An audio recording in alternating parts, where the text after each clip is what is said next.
Get out of there. Mikey, get out of there. Come on, out. I would say without question, if I did not have four-wheel drive on this truck, with the exception of maybe getting a really good run and go, I would not have made it through that little bit of wet, muddy grass right there. And that's just the reality of driving a truck that's lighter on the backside where all the power goes if it's a rear-wheel drive truck. I used to have a two-wheel drive truck. I upgraded to this because I wanted to be more mobile. I wanted to be able to get to places that I otherwise wouldn't be able to reach without four-wheel drive. Having good tires, good traction, all really, really important, but I think a four-wheel drive pickup truck is just a really, really valuable tool. And if you are a man, I believe that your vehicle should be a truck. Just a tool, just like every man should own a hammer. Just like every man should own a tape measure. Every man should have basic tools. If you're gonna own a vehicle, you should have a truck. You can haul more equipment, more gear. You're gonna be so much more capable, so much more mobile, and just be more able to get things done. Now, I understand we all have budgets and we all have to work around those budgets. I am no different. I do not make that much money. I am very careful on how I spend my money, but I am not loaded. Definitely not. So I worked really hard. I saved up a lot of money and I was able to purchase this truck, and I built this truck up the way that I wanted it so I could be more mobile and more capable of getting the job done, whatever that job may be. Keeping your vehicle properly maintained is also super important. Having good tires, like these tires, they're just about slick. Look at that. It's time for me to swap them out because I'm not going to be as mobile as I could be if I had a more aggressive tread on here that wasn't wore down. Now, along those same lines, if you're talking about tires, tire selection is always a big one, and it's always tricky. The more aggressive the tire, the less life typically that you're going to get on the road. And if you're not doing a whole lot of off-roading and stuff, and you're typically staying on the pavement, you know, you need to weigh that out and you need to balance that out and make your decision because, you know, like I said, a really aggressive all-terrain type tire is going to wear out really fast. It's not going to last you very long, and tires aren't cheap. I get that. So I like to pick something kind of in the middle, not something super off-roadish, not something super on-roadish. I want something kind of in the middle, and that seems to work really good for me. That goes for everything for the most part. Pretty much all my decisions when it comes to gears, I pick the one in the middle. And while we're on the subject of mobility, mobility is life. You know, the ability to move from point A to point B, carrying the gear, supplies, the people, the necessary stuff that you need from point A to point B, it very well could be the difference between life and death. Being mobile is often the difference between being in a survival situation in the first place. So let's say I'm on a hiking trail. I've been hiking for a couple days. I feel good. I'm awesome. Suddenly I break my leg. I am not mobile anymore. And now I'm in a survival situation that otherwise would not be a survival situation. I've got all the gear and all the necessities that I need, but now that I'm stuck. So along those lines, being fit, being strong, being healthy, eating properly, not being overweight, all of these things are going to contribute to you being more mobile. And the more mobile you are, the better you're going to be at all situations. Most of the time, you can get out of a really, really tricky situation just by being more mobile. A survival situation doesn't have to be a survival situation at all, as long as you can get out of it. I think it's always important to dress appropriately. If you look at what I'm wearing right now, this is a typical Monday kind of outfit for me. This is what I look like. I got rubber boots on because I'm always in the mud and the muck. I'm in and out of the creek and all kinds of stuff. And I choose this footwear because it's the most practical and makes the most sense for my environment that I'm in on a typical daily basis. However, if you wanted me to run a 5K in these rubber boots, I would be suffering. So these are all options. We have to weigh out our options, and we need to dress appropriately for the climate that we're in, the conditions that we're in, and we need to weigh out the pros and the cons. Some sort of waterproof type hiking boot might be a better choice for me because I could be more mobile in it. I do, however, train and run in these rubber boots from time to time, so I know what it's like, I know what I'm capable of, I know what my limitations are, and knowing what you can't do, I feel like is just as important as knowing what you can do. Wife's makeup bag, not essential. Trauma kit, essential, but I also have a smaller one in my pack. So let's talk about gear for a second.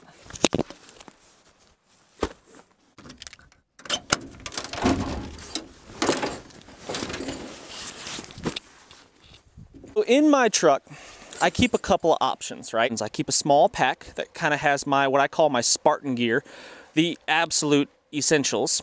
And then I've got a larger rucksack with additional supplies that I could easily basically stick that inside of. And that would help supply me with necessary equipment for whatever life may throw at me. That also includes equipment not just for myself, but for my family and friends and such. So I like to have options depending on what I've got to do. If let's say, you know, I'm downtown in the town that I live near. Let's say I'm downtown right there. It's 20 miles away, give or take, and you know the bombs go off and the streets get shut down and the EMP happens and the SHTF is upon us. What would I do? I would grab the absolute minimum if I'm by myself, assuming I'm by myself. I would grab the absolute minimum like this pack right there. Maybe not even that, I don't know, but I'd probably grab that because it's not very heavy. And I would just start getting it. And I could make it home in a day with almost no equipment. I could make it home in a day with zero equipment, actually, for the most part. Other than the stuff that's in my pockets. I might need a few things that I have in my pockets. So traveling light is going to make you more mobile. The more equipment, the more crap that you have, the more unnecessary items that you choose to carry on your back is going to slow you down, make you more immobile, and it's going to make you more likely to have injuries, whether those just be acute injuries where you slip, fall, twist your knee, something like that, or overuse injuries from the constant pounding on the pavement or whatever it is you're walking on. Stress fractures and all that kind of stuff can happen if you're not accustomed to it. And even if you are accustomed to it, if you're really pushing yourself, you can get those overuse injuries that take a long time to heal. So let's say I was to get a flat tire. Do you have a way to change a tire? Do you know how to change a tire? Do you have the tools in your vehicle to change that tire if you were to get something as common as a flat tire?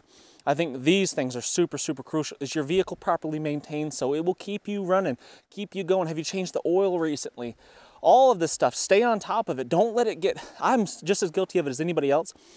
You get behind on maintenance on something like a vehicle, and then suddenly you've got this huge list of things that you need to fix and you haven't got to yet, and it's so overwhelming that you just are like, screw it. I'm just going to run this thing till it dies and then have to replace it, which is not very financially smart for the most part. So having a properly maintained vehicle, even if it's an older one like this, man, this thing is going to keep going and keep going. You can just keep fixing it, keep replacing parts, and it's going to save you money in the long run.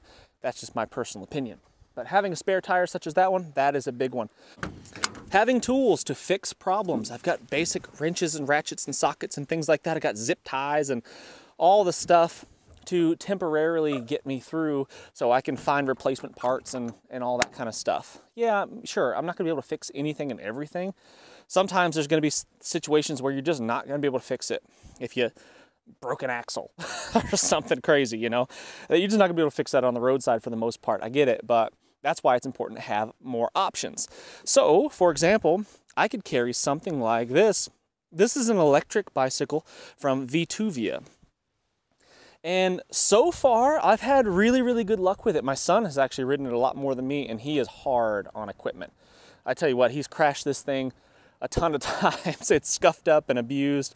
He's definitely took some diggers into the dirt and stuff on it and abused it. The only things that I've had issues with is the derailleur, and that is pretty much been the most common problem that I've had with any kind of mountain bike or bicycle that has multiple gears.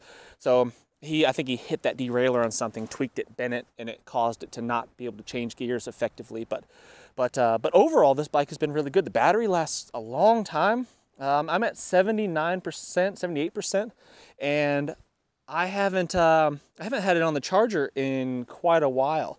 It's got front end suspension, hardtail, so you're not going to be doing extreme off-roading or anything like that. But man, let's say that same situation, if I was downtown 20 miles away and grid goes down, gridlock, traffic everywhere stops, you know, you're stuck in gridlock traffic or something like that on a major highway, you could pull something like this out of the back of the truck, hop on that thing and be home very fast. It goes 35 miles per hour on flat ground, no problem whatsoever. Add some hills to it, it slows you down, but man, it beats walking. That is for sure. I could throw that little pack or even the big pack that I've got. I could throw it on my back or strap it onto a rack like that one. And man, you are super mobile, super mobile. Having spare tubes and tires and things like that for something like this to keep it functional if it was to go down. Also a good idea. Having tools to repair something like this in the field I think is important. But you know, let's say truck goes down, hop on this thing, it goes down. I'm still fit enough, still able enough to walk my way home. And getting back on the subject of kit, man, you know, everybody has their own philosophies on things and why and how, and there's a duck walking into the shot here. Hello, duck. I got nothing for you. I got nothing. Shake a leg. Anyway, everybody has their own philosophies on what you need and how much you need and the percentage of your body weight you should be able to carry, all that stuff. Yeah, I mean, yes, I get that. And when you're talking about large groups of people, if you're talking about military units and stuff, you can apply generalities to those types of groups. However, you are your own individual and you need to do what works for you. So in my experience, lightening my load as much as possible has made me so much more comfortable, made me more mobile, and allowed me to get the job done more efficiently with less stress on my body. So get rid of all the crap. Go through your kit and decide, this is my opinion, go through your kit, decide the stuff that you need. Make 2 piles. I need this equipment in order to not die, okay? I need this stuff. Very crucial equipment, gotta have it. And then have another pile of want-to-haves. Gotta-haves and want-to-haves. And then you can sort through that want-to-have pile and decide stuff that, you know, I maybe don't need it, but I'd really like to have this thing right here, and weed out the rest of that stuff and get rid of it. Because the heavier you are, the more loaded down you are with a giant big rucksack, you know, the more difficult it's going to be for you to get from A to B. And that could mean the difference between life and death. Another key concept to discuss that I mentioned in last week's video is having pre-established routes picked out. That's going to allow you to travel freely, or more freely. If you have no plan of how to get home except for the normal way, you only go one way to work, to and from work, and that's the only way that you know, and you don't really know the back roads because you just haven't felt like exploring them, haven't had the time, whatever, and you just only know one way. Grid goes down, GPS isn't functioning anymore. What do you do now? So having pre-established alternate routes to and from normal places that you go, just having a general lay of the land. If you're heading to a new place perhaps, maybe just look at a map and kind of figure out what's what, where are you located in generalities, you know, where are you located in the city? What's the easiest way out? What's, if the main highways get shut down for whatever reason, blocked or gridlocked traffic, are there alternative ways that you can easily get out of that so you're not stuck? These are things, pre-planning is a big one. In order for you to stay mobile, you have to have alternative routes. And I forgot to mention, the cool thing about a bike like this one is that even if the battery fails and you've, you know, lost all your juice or you forgot to charge it up or whatever, you can still ride it just like a bike. I mean, it's a heavy bike, of course. It's a lot heavier than your typical mountain bike sort of deal. But maybe I strip that battery off there if it's dead and it's not doing me good. I just get rid of that thing and lighten the load a little bit, and I pedal my way home. That's a definite option that I think is pretty cool, and that's kind of why I'm drawn to these electric bikes a little bit, because they're kind of a game changer. I mean, they're really fun. It's really fun to just cruise around effortlessly, even around here in the mountains and hills and stuff. Man, the difference between riding this and a standard mountain bike, you don't need to be in that good a shape. You don't need to be very fit. It's cheating for sure, and for that reason, I really like it. A lot of fun. Going along with physical fitness, physical ability, I think is testing yourself in different environments, testing yourself on different terrains, because, you know, maybe you typically train, you work out at the gym, let's say, and you run on a treadmill all the time, and that's all you really ever do. And all you ever do is exercise on flat level surfaces. And then suddenly life throws you into a situation where you're on a hillside and you're on this right here with slippery rocks and leaves and holes in the ground and all this stuff, and you're not accustomed to that. I think it's important to train your body to get out and hike, you know, go for walks, off-road walks, you know, just cross-country walks and practice navigation while you're doing that. Practice identifying useful resources in the places that you're in. Practice those skills. Get your body acclimated to the terrain that you're in, because let's say, you know, let's go worst case scenario, grid down, chaos, world's on fire. People might be a little bit more on edge, and you might not just be able to walk freely down the roads without encountering some sort of hostilities. I don't know, so let's hope that never happens, but I think it's important to be able to handrail roads, get off of the road, and be able to navigate your way using basic navigation techniques. And being fit enough, being mobile enough to do that, I think is a big deal. And we can't wait until after the fact. We've got to be ready for that now. Maggie has built-in four-wheel drive, and she is always ready to go. Ready for action, aren't you, girl?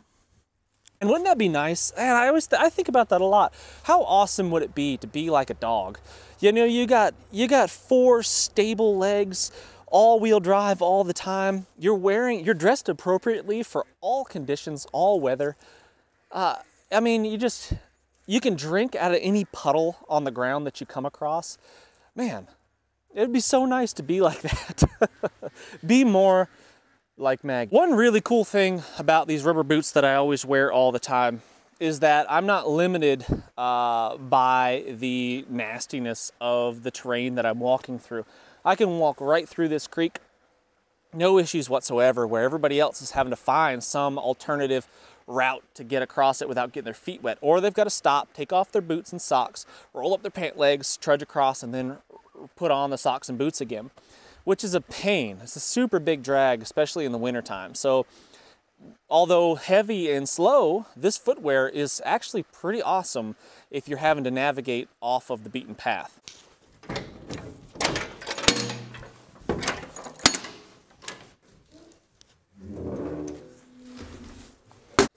So how much storage space do you have in your vehicle? Let's say, you know, my home suddenly became not a safe place to be.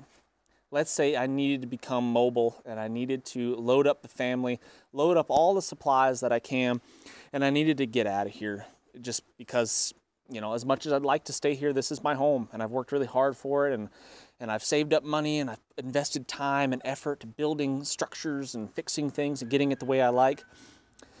Yeah, but my family's safety is my #1 concern, and if this place became too unsafe and I had to ditch it, do I have enough capacity in my vehicle or vehicles to carry the necessary food and supplies that I might need to sustain my family wherever it is that we're going? Having a place to go, that's important as well. But in the back of my truck here, if it's empty, in its current state right now, I could put a lot of supplies back here. And that's one reason why I chose a big truck like this, is because I wanted to be able to haul a bunch of crap. And that's why I think it's important for any man to have a truck. You know, if you're driving a little big dinky car around, how much storage space do you have in that trunk? Are you going to be able to put all the supplies and stuff necessary if you should have to abandon your home base? In here, I could easily put a year's supply of food for my family in the back of this truck. I mean, I don't know about easily, but it's definitely a thing. I could definitely put a year's supply of food in the back of this truck and then head out. So I think that's really, really important. And along those same lines, like being willing to ditch your vehicle. Let's say, you know, it was no longer possible for me to drive this vehicle from point A to point B. You know, having thought about these things ahead of time, like how important is it to me to salvage this truck? It is important to me because I put a lot of time in it. It took me a year to build this thing. I've got a lot of time and money and effort into this vehicle, but still, I've already decided if it comes down to, you know, getting my family to safety and just ditching this thing on the side of the road and come back to it a month later and it's been burnt down to the ground or something, you know, I've decided that's what I'm going to do. Nothing is more important to me than keeping my family mobile, keeping my family on the go, getting them to safety if the situation should arise. All of the gear and all the equipment, everything that I have, I don't care about it. It's just stuff, and it can probably be replaced for the most part, depending on the world events that might occur in the future. Who knows? Maybe we'll never go back to motorized vehicles. We'll be back to horses and mules and stuff. I don't know. Anyway, I think it's important to stay mobile. I hope you guys get what I'm getting at. I'd really appreciate some other tips and advice for people. Leave that in the comments section, ways that you could stay more mobile. Everything from having good foot care on the trail, having foot powder and moleskin and all that stuff, because as soon as your feet stop working, your footwear fails you or whatever, you are no longer mobile and you're stationary and a sitting duck, perhaps. So anyway, leave that stuff in the comments. Leave me some tips. Leave me some tricks of the trade that maybe you've discovered from your hiking days or whatever, from your long distance road trips and all that kind of stuff. Love to hear about it in the comment section. Please hit the thumbs up. Subscribe if you haven't done so already. So many people that watch my videos are not subscribed to the channel. So please subscribe to the channel. Go over to my personal channel called On3, O-N-T-H-R-E-E, On3. Please subscribe to that. That would be great. Very grateful for that. I cannot wait to see you on the next one.